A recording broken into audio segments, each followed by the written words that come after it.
जी, तो अब हम आते हैं आइलर्स थ्योरम की स्टेटमेंट की तरफ। स्टेटमेंट में वो कहता है कि the normal curvature kappa N at a point on the surface is given in terms of principal curvatures, कि हमारे पास जो नॉर्मल कर्वेचर है वो इन टर्म्स ऑफ हम प्रिंसिपल कर्वेचर्स रिप्रेजेंट कर सकते हैं, जिसको हम कहेंगे K A and K B.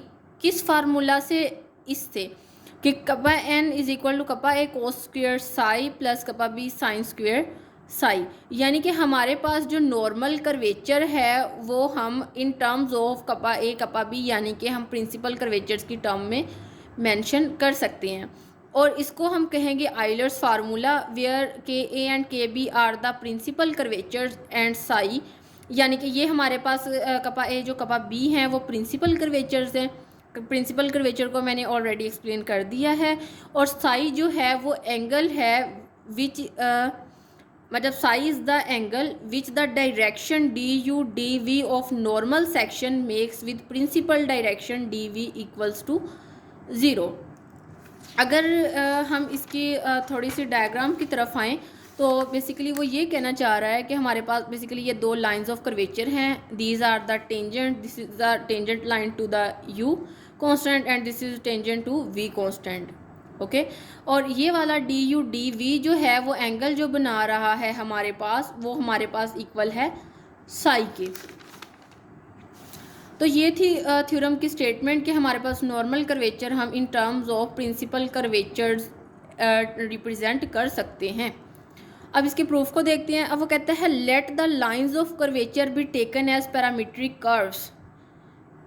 अब हमारे पास लाइंस ऑफ कर्वेचर जो हमने ली हैं वो पैरामीट्रिक कर्व्स ली हैं। और इससे पहले अगर मैं आपको दिखा सकूं तो ये हमने लिया था कि अगर पैरामीट्रिक कर्व्स हैं तो हमारे पास सफिशेंट और नेसेसरी कंडीशन थी कि एफ और एम ज़ीरो होगा। तो वही चीज़ हम यहाँ पे यूज़ कर रहे हैं कि let the lines of curvature be taken as parametric curves, then F is equal to zero, M is equal to zero and the normal curvature हमारे पास जो होगा वो इसके इक्वल आएगा। ठीक है, second fundamental from divided by first one. अब ये किस पे रिड्यूस हो जाएगा? हमने कहा पैरामीट्रिक यानी कि एम भी ज़ीरो है, एफ भी ज़ीरो है, तो हमारे पास रिड्यूस होकर इक्वेशन नंबर 1 आ जाएगी। अब डायग्राम को थोड़ा मैं क्लियरली एक्सप्लेन करती हूँ। ये हमारे पास u is equal to constant की कर्व है, ये हमारे पास v is equal to constant है। ठीक है, ये वाला जो हमारे पास बेसिकली अगर मैं इसको कहूँ y एक्सिस है वो टेंजेंट है u कॉन्स्टेंट के। अगर हम देखें तो ये इसके बेसिकली टेंजेंट बन रहा है। और हमारे पास ये वाली जो लाइन है अगर हम इसको x कहें तो हमारे पास वो टेंजेंट है v कांस्टेंट के। ठीक है, basically this is the line of v constant. ये हमारे पास डी यू डी वी है, ये हमारे पास एक एंगल बन रहा है साई, और D U by D S और D V by D S direction coefficients हैं corresponding to the direction D U D V, यानी कि इस डायरेक्शन के हमारे पास डायरेक्शन कोएफिशिएंट्स हैं। जी, तो हमारे पास अब since the direction v is equal to constant, v is equal to constant पे हमारे पास डायरेक्शन कोएफिशिएंट्स हम ये लेते हैं। ठीक है, and for u is equal to constant have we direction coefficient these one are principal directions, यानी कि हमारे पास u कॉन्स्टेंट और v कॉन्स्टेंट पे जो हमारे पास ये डायरेक्शन कोएफिशिएंट्स हैं वो इस फॉर्म में होते हैं।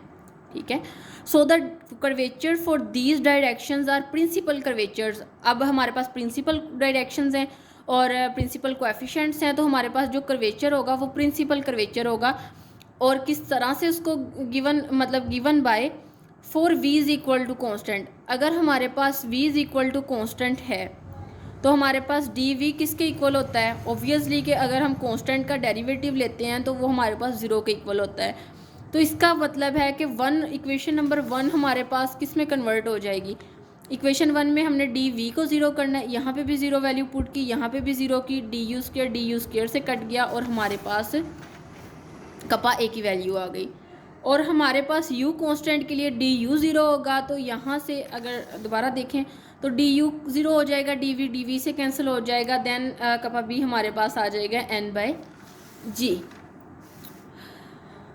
Then as the direction du makes an angle psi with the parametric curve v is equal to constant. Okay, अब हमारे पास पैरामीट्रिक कर्व v कांस्टेंट है और इसके साथ हमारे पास जो एंगल है वो साई बन रहा है बेसिकली।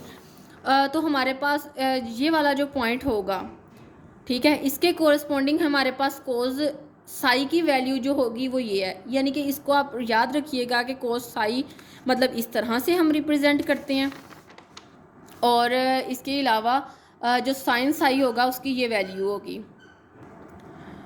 अब ये वाली चीज़ों को मैं प्रूफ नहीं कर रही क्योंकि मैं जस्ट इनके रिजल्ट्स यूज़ कर रही हूँ। मेरा मेन टॉपिक जो है वो आइलर्स थ्योरम को प्रूव करना है, तो इसलिए अगर मैं अगर साइड वर्क में जाऊँ तो वो काफ़ी ज़्यादा मतलब एक्सपेंड हो जाएगा। तो इसलिए हमने जस्ट उनके रिजल्ट्स यूज़ किए हैं कि साइन फाई और कोस साई हमारे पास किसके इक्वल होता है। तो यहाँ पे हमने जब इनकी वैल्यूज़ यूज़ की तो हमारे पास कुछ ये वाली इक्वेशंस बन गई। यहाँ पे एच जो है वो मीन कर्वेचर है। मीन कर्वेचर का फार्मूला देख लीजिएगा, बेसिकली आई थिंक वो होता है kappa A plus kappa B by divided by 2 के इक्वल होता है, जो हमारे पास प्रिंसिपल आई थिंक कर्वेचर्स होते हैं।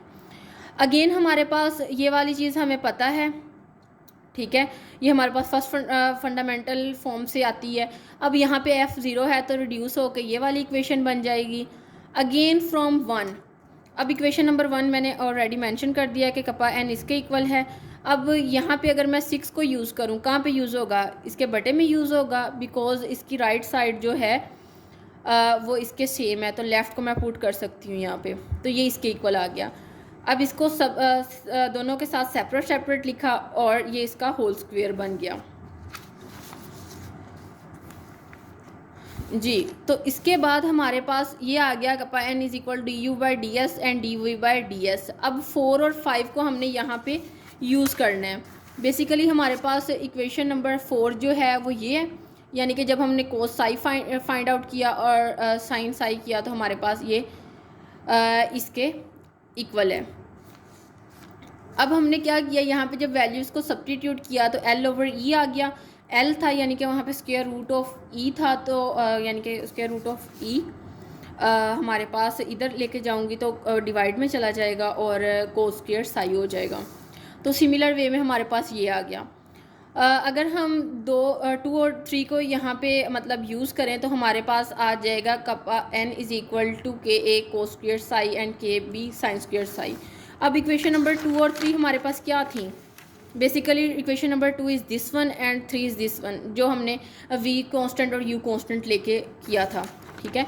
तो इस तरह से हमारे पास जो आइलर्स थ्योरम का रिज़ल्ट है वो प्रूव हो जाता है।